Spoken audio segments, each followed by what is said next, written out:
Do dia. Depende do estado. Ah, então vai estar ótimo. Já vou estourando a sua vida já. Desde ontem, porque o senhor não me respondia. Eu falei, ai, Não me dá tá pra paz. magoado. Bora, Joyce. Vai deixar ela assistir sua aula? Quê? Vai deixar ela assistir sua aula? Boa, você pode tudo. Você já tá aí? É. Ele vai falar, Tem que pedir permissão, né? ele vai falar, sai, não, Pode né, ir. Carlite? Porque eu cheguei, a chuva Já não me deixa confessou os chegar na pecados, aula. já todos? Tudo não. Joyce, você tá rezando pra mim não, Joyce? Todos não, porque são resistentes. Vai, Joyce, tô pedindo agora. Ó, testemunha, todo mundo aí.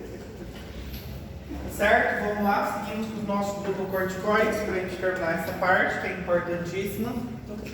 Repassar algumas partes que a gente já falou, vamos só lembrar. Os glucocorticoides, então, a gente tem que lembrar que eles são os anti-inflamatórios mais potentes que a gente tem e que eles vão atuar diretamente sobre a fosfolipasa A2. Então, fosfolipídios e vão atuar diretamente sobre a enzima fosfolipasa A2. Então, eles vão atuar aqui em cima no processo inflamatório. Então, já para aqui o nosso processo inflamatório.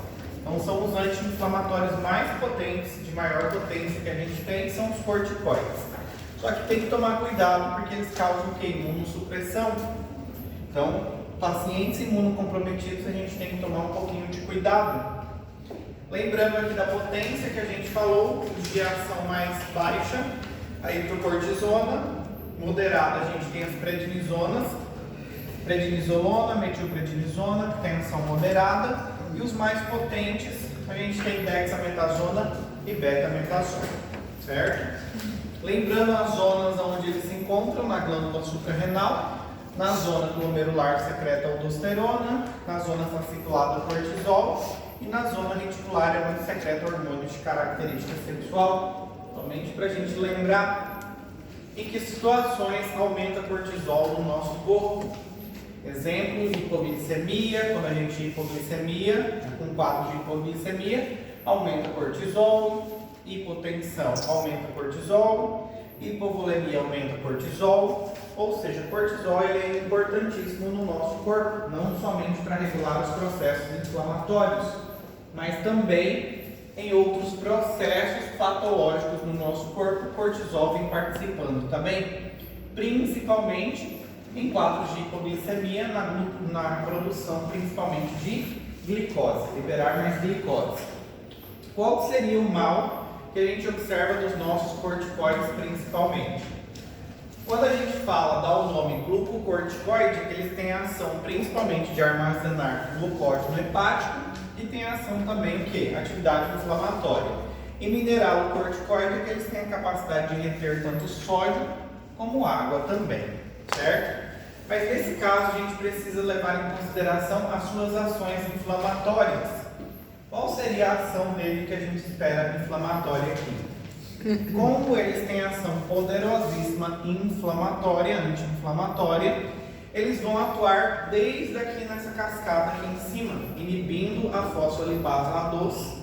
Então vai parar esse processo todinho aqui para baixo, ou seja, que processo seria esse? Não vai ter produção de ácido araquidônico, não vai ter influência das COX, nem da lipoxigenase. Então o que acontece? Esse paciente ele não vai ter manifestações da inflamação, consequentemente não vai chamar outras células inflamatórias no local também. Só que, porém, entretanto e todavia, assim como ele vai inibir a proliferação celular, vai reduzir o quê? O processo de dilatação vascular, processo de líquido, transudato, exudato que se forma ali, vai reduzir também o processo de cicatrização.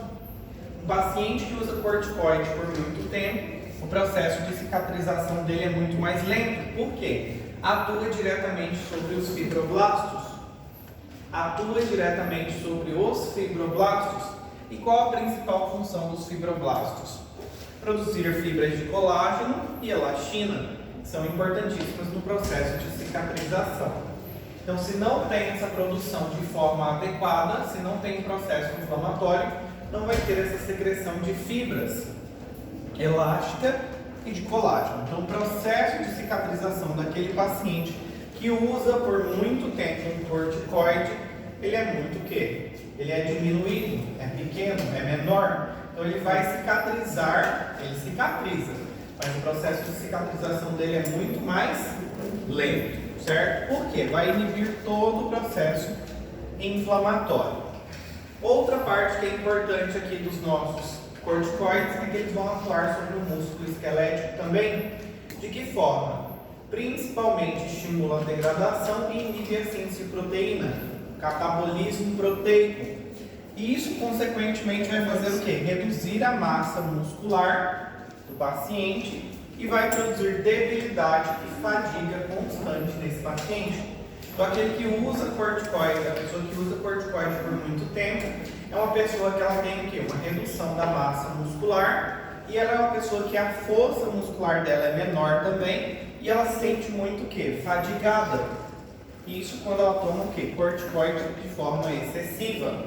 Outra questão também é a nível ósseo. Principalmente afeta o osso também. De que forma? Diminui a absorção de cálcio, os corticoides a nível gástrico e, consequentemente, o que eles fazem? Eles começam a proliferar e ativar principalmente quem? Eles começam diretamente a inibir a formação do osso ao suprimir a proliferação principalmente de osteoblastos e osteócitos, que são responsáveis pela formação do osso. E acaba estimulando quem? Os osteoclastos. A função dos osteoclastos é degradar o tecido ósseo. Então eu tenho aqui a inibição de dois que são importantes na formação do osso e tenho a proliferação e estimulação de um que faz o quê? Maior degradação óssea. O paciente que usa corticoide por muito tempo, o que vai acontecer com esse paciente? Ele vai ter maior perca de tecido ósseo. Consequentemente, ele pode desenvolver o quê? Patologia. Osteoporose. Muito bem. Devido a esse fator, diminui a absorção de cálcio, ou seja, induz a morte dos osteoblastos e osteocitos, que são formadores de osso, e estimula o que degrada principalmente o quê? O tecido ósseo. Consequentemente, o paciente tem uma grande probabilidade, se usa por muito tempo, de desenvolver osteoporose. Outra questão também é que crianças que utilizaram na infância muito tempo corticoide, por um quadro, por exemplo, asmático, elas têm uma estatura um pouquinho mais baixa, porque o cortisol ele atua inibindo principalmente o hormônio de crescimento, ele inibe diretamente o GH. Então, por isso, talvez algumas crianças da infância que usaram muito corticoide, elas não cresceram tanto, não desenvolveram tanto. Aí elas têm uma baixa estatura. Hoje a gente vê muito o quê? A enfermidade de Cush. Isso se deve principalmente ao excesso ou à administração de forma excessiva o quê? De corticoide. Porque corticoide é bom, ajuda, dá uma sensação boa. Inclusive, quando ele se liga a receptores a nível do sistema nervoso central, ele traz para a pessoa uma sensação de bem-estar, de euforia, a pessoa se sente bem. Da mesma forma, ou seja, melhora o humor. Porém, em algumas situações, quando a pessoa tem uma abstinência, ela pode chegar a um quadro de ansiedade, de depressão ou até mesmo uma reação que a gente fala o quê? Psicótica. Então, nunca que a gente deve o quê? Fazer com os nossos pacientes, ou seja, se ele faz a utilização a longo prazo, eu nunca devo interromper o tratamento desse paciente de forma abrupta, parar o tratamento de uma vez. Não posso. De forma alguma eu posso parar com esse paciente. De forma abrupta, não. Eu tenho que ir tirando despacito, desmamando esse paciente despacito. Certo? Quais são os principais que a gente tem aqui? Prednisona, metilprednisolona, dexametasona, hidrocortisona e budesonida. Budesonida é de forma inalatória, tá? Como exemplo aqui no meio também. Aqui são todos de forma o quê? Sistêmica. As prednisonas, metilprednisolona, prednisolona, metil, elas são mais utilizadas, que a gente costuma utilizar elas em quadros respiratórios.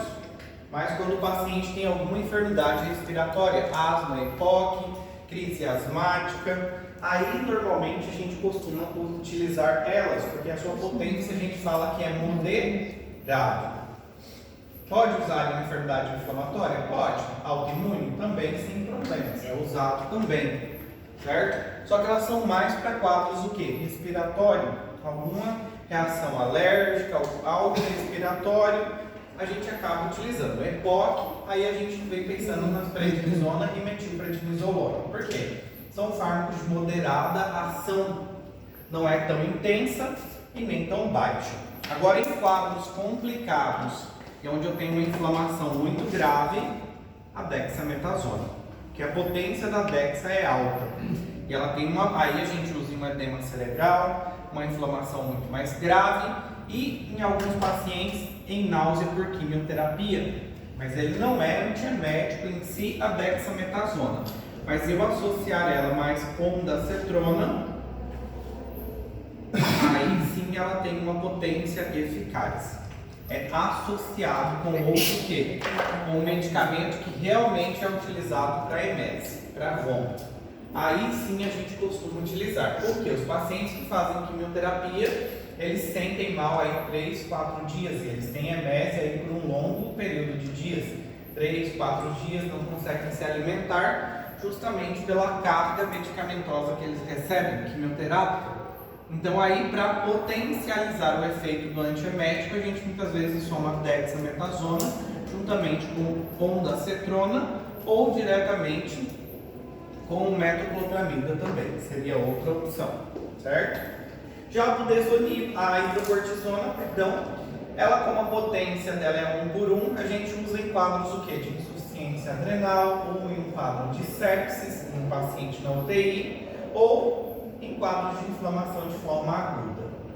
Aí tem as doses que normalmente a gente vem utilizando diariamente de cada uma delas, certo? E a budesonida, de certa forma, a gente só usa ela de forma o quê? Inalatória. Só de forma normalmente inalatória. Aí, principalmente, a gente acaba utilizando budesonida. Quais são os efeitos adversos que a gente espera, principalmente dos glucocorticoides? Como eles vão participar lá da gluconeogênese, o paciente que usa muito corticoide, ele tende a aumentar o índice de hiperglicemia. Outro que o paciente pode ter, osteoporose. Aumento do peso o paciente tem também? Tem, justamente pela retenção de líquido que esse paciente começa a ter. E absorver muito mais sódio e, consequentemente, mais água. Isso vai fazer com que esse paciente tenha que ter o quê? Um quadro de hipertensão, certo? Supressão da adrenal, isso é a consequência. Porque se você está trazendo de fora, a sua glândula suprarrenal, ela entende o quê? Que precisa parar de produzir o quê? Cortisol. Então ela para de produzir se você está trazendo de fora. De forma geral, todos têm esse mecanismo de ação. E o pior que a gente observa dos nossos pacientes são justamente esses daqui. A gente falou, hipertensão que o paciente pode ter, aumento da glicemia, que possa induzir que esse paciente se torne diabético futuramente, mas essa característica é do paciente diretamente com o quê? Que faz uso excessivo de corticoide. E aqui a gente fala da síndrome de Cush. Cara de lua cheia, cara redondinha, o pescoço, aqui a gente observa que o pescoço dele forma uma giba, a gente chama isso aqui de giba de búfalo, porque acumula o quê? Gordura nessa região e acumula também gordura na região que? Abdominal. E normalmente, além de acumular gordura nessa região, começa a ter estria. A estria é diretamente por quê? Reduz os fibroblastos, então reduz a produção de fibras de colágeno e elastina, então fica muito mais fácil do paciente começar a manifestar algumas estrias na região que? Abdominal. Outra característica é que se esse paciente ele sofrer alguma lesão, ele vai cicatrizar com muito mais o quê? Dificuldade. O processo de cicatrização dele é muito mais lento. Observem as perninhas finas, bracinho fino. Por que isso? Catabolismo o quê? Proteico. Então está degradando muita proteína e isso afeta principalmente o quê? O músculo. Por isso que as perninhas são fininhas, bracinho fininho e zero náusea também. Porque consome totalmente o que? As proteínas. É um paciente que tende a sentir muito mais fome também, muito mais apetite, glicemia dele é muito mais alta e é um paciente mais provável a desenvolver também o que? Obesidade e quadros infecciosos, que a imunidade dele ele não tem. Processo inflamatório aqui não vai existir, porque os corticoides acabam causando um processo que é imunossupressor nesse paciente. Claro, a nível do sistema nervoso central, ele tende a formar ou tende a desenvolver também outros processos. Depressivo, ficar mais ansioso, isso principalmente quando faz o quê? Começa a retirar o fármaco dele. Por quê? Paciente aí que você vai utilizando e ele está num período aí que a gente fala a dose suprafisiológica acima do normal, já começa a inibir a glândula suprarrenal. Se você usa aí num período de maior de 7 a 10 dias, a glândula suprarrenal já começa a sentir, já pode começar a querer parar de produzir cortisol e a partir de 2 semanas ela já começa o quê? A atrofiar. E corticoide é bom? A gente pensa que, mas para que a pessoa vai usar corticoide? Se você aparece com uma artrose, com uma artrite principalmente, ou com um quadro de psoríase, seria psoríase? Uma dermatite, super bem. E aí o que acontece aí nesse quadro? A pessoa ela começa pelo quadro de descamação. O que mais que ela tem? Descamação, muito o quê? Prurito também, coça muito. E isso pode aparecer aonde? Nas mãos, pode aparecer no couro cabeludo, pode aparecer na espalda, pode aparecer no tórax, pode aparecer nos dedos. E se aparece muitas vezes na mão, ela costuma causar muito ressecamento, então corta muito os dedos. A pessoa acaba tomando muito o quê?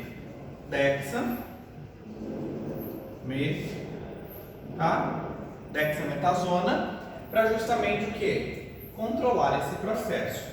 Mas ela vai tomar aí Dex, ela toma o quê? 5 dias, o que ela vai perceber? Que melhorou. Ótimo. O que ela vai fazer? Ela vai parar de tomar? Não. Ela vai tomar por mais 5 dias e aí sucessivamente ela vai tomando. Aí o corticoide já passa a fazer o quê? Parte da história dela. Porque psoríase é uma doença autoimune. É um processo autoimune, que o seu próprio corpo ataca você mesmo. Então, para você diminuir a imunidade, para não acontecer isso, você toma o quê? Um corticoide. A gente vê que os corticoides eles estão muito indicados nos tratamentos de paciente o quê? Que tem alguma enfermidade reumatológica, algum processo autoimune, porque você vai baixar a imunidade do seu paciente. Ele quer justamente que a imunidade dele venha a baixar. Então muitas vezes a pessoa começa a fazer a utilização e ela mantém. Se ela mantém isso por um período prolongado, a glândula suprarrenal ela vai atrofiar. E se ela atrofiar, você precisa desmamar o seu paciente. E como que faz o desmame? O desmame normalmente você tem que começar aí com doses um pouco altas. Se o paciente toma Dexa, você vai trocar para uma prednisona, uma prednisolona e vai começar com uma dose pequena. Na primeira semana, 50 mg. Na segunda semana, 40 mg. Terceira semana, 30. Próxima semana, 20. Próxima, 10. Próxima, 5. Próxima, 2,5. Assim você vai desmamando o seu paciente. Não é simplesmente parar de dar o medicamento para o seu paciente. Doutor, então vai começar com uma dose alta do medicamento que ele já está tomando e aí vai mudar e vai começar a diminuir. Exatamente. Vai reduzindo a dose do fármaco. Tá. Assim a gente vai fazendo. Vai reduzindo a dose do fármaco de forma o quê? Gradativa. Vai trocar o fármaco? Troca. Por que tem que trocar, doutor? Porque às vezes ele está tomando quem? Dexa. Então, Qual a Dexa é de que potência? Maior. Maior, alta. E aí eu vou trocar por um corticoide de potência o quê? Moderado. E a intenção é justamente o quê? Eu desmamar esse paciente. Se eu desmamar esse paciente, ele pode até ter um surto psicótico. Ou seja, perdão, se eu não desmamar ele e parar abruptamente, ele pode até ter um surto. Ele pode ter um quadro de febre, dor muscular, se sentir muito mal, fadigado, ter algum quadro depressivo, ansioso. Se eu parar de uma vez, ele vem apresentando sintomas. Então, por isso que aqui eu tenho que fazer o quê? Reduzindo devagarzinho. E se aqui nessas 30 ele apresentar algum surto, eu tenho que voltar e dar de 40. Aí eu volto na próxima semana, ao invés de eu baixar 30, 35. Depois eu vou indo. 25, 20, assim sucessivamente. Ah, é por semana, 50 miligramas? Por semana. Dá uma dose, a semana inteira tem que dar 50. A semana inteira, exatamente. Não é uma dose de 50 por dia, não, né? Não, por dia. Ah, tá. Por dia. Entende? Durante uma dose de 50 miligramas durante uma semana, todos os dias. Todos os dias. Aquela primeira semana só vai ser essa dose. Uhum. Na próxima, essa. Então vai demorar Meses, não é um desmame assim Tá, de mas uma hora aí, pra outra. pra precisar fazer esse desmame, quanto tempo ele tem que ter tomado? O quê? Ah, 3 meses, dependendo da dose. não, mas vamos supor, se ele tomou uma semana só o corticoide, vai precisar de Não. Não? A dose... Isso aqui é paciente que usa 100 miligramas todos os dias. Dose muito alta. Sim ou sim. Uma dose acima do normal. Isso aqui normalmente pode ser por causa de um lúpus. Aí usa dose muito alta. Aí você começa a desmamar ele dessa forma. Na UTI a gente faz esse desmame. Só que na UTI não é tão visível isso porque o paciente está o quê? Muitas vezes entubado. Então, lá na UTI a gente usa dose no paciente também altíssima. 16 miligramas, por exemplo, de Dexa. Às vezes o paciente está com essa dose lá. E é todo dia, até que o paciente venha respondendo de um pouquinho melhor. Aí a gente começa também o quê? Reduzindo. 12, depois 8, depois 4, 2, até que você tira do paciente. Mas sim ou sim, corticoide a gente tem que desmamar o paciente. Sim ou sim. Porque onde mais a gente usa corticoide? Na UTI. UTI usamos muito. Muito. Principalmente na UTI, mas fora de lá também na urgência também utilizamos. Qualquer quadro que o paciente apresente um processo inflamatório grave, nossa melhor ferramenta é os corticoides. Qualquer uma. Semana passada eu estava aqui pela hora da morte. Lembram? Com vocês? Tomei corticoide até não querer mais. E a dose era alta que eu tomava. Foi no soro, a Carla fez em mim também. No soro, foi de forma oral. Era todo dia 8 miligramas que eu estava tomando. 8 miligramas que eu estava tomando. Mas para mim me recuperar um pouco mais rápido, estar menos congestionado, foi a solução. Senão estaria o quê? Ainda muito rápido. Então, Dexa, querendo ou não, o que ela fez? Todo o processo inflamatório do meu corpo, ela acabou o quê? Reduzindo. O que mata boa parte dos nossos pacientes hoje em dia é a inflamação. Inflamação no nosso corpo mata. Ainda mais com a resposta exagerada, muitas vezes, é o que mata o paciente. É o que mais mata é isso aqui. Toda resposta exagerada inflamatória mata o paciente. A sepsia é produto de uma inflamação. Tem a bactéria ali. A bactéria está liberando o quê? Uma endotoxina, e essa endotoxina que ela libera está causando o quê? Está estimulando o meu sistema o quê? Inflamatório. E a resposta da sepsia é a resposta do meu sistema inflamatório. Então, por isso que a Dexa é um aliado nosso excelentíssimo aí dentro.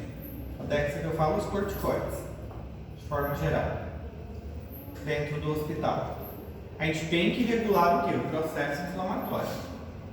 Aí muitas vezes você regula a inflamação. O que você fez com a imunidade do paciente? Baixou demais. Quem que aproveita?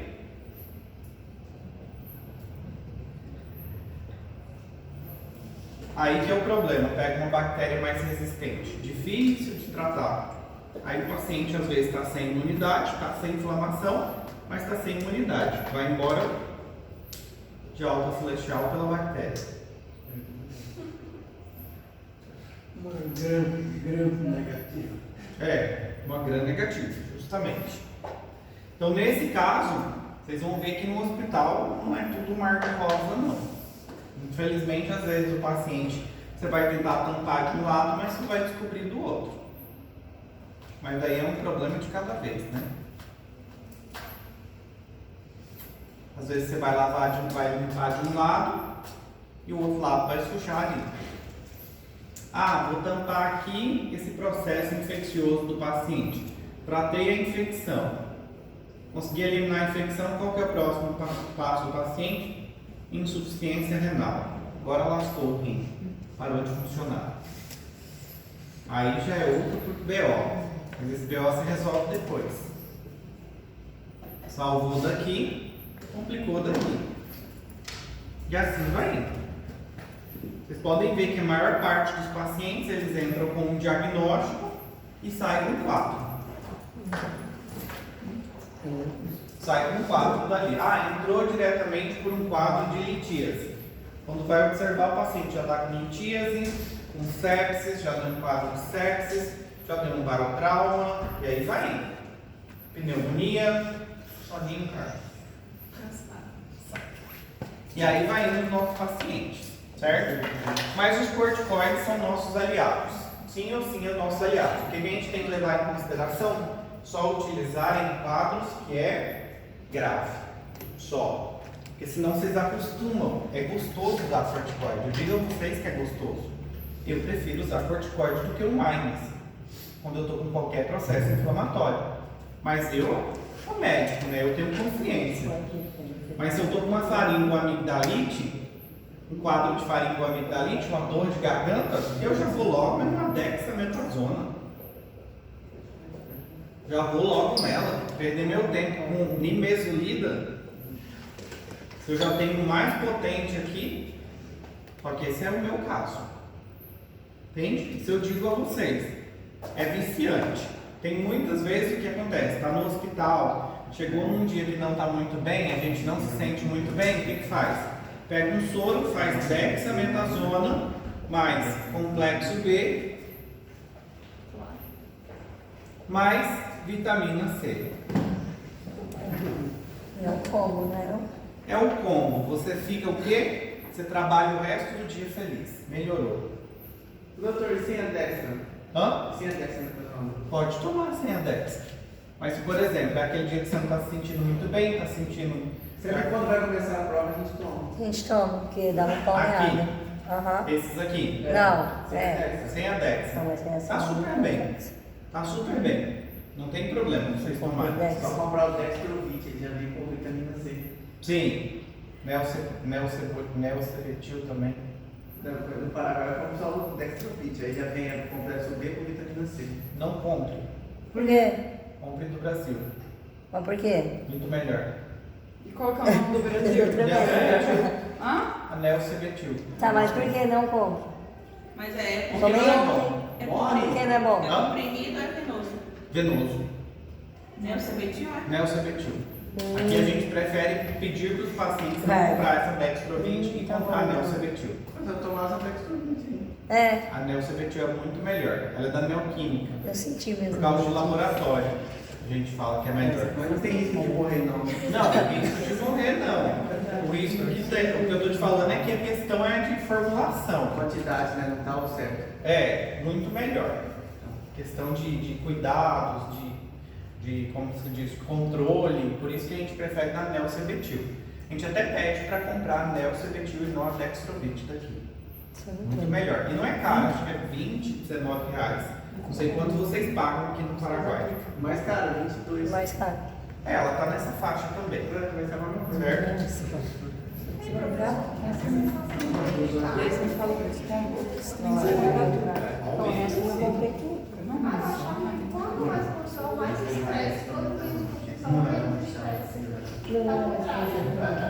Exatamente. Exatamente.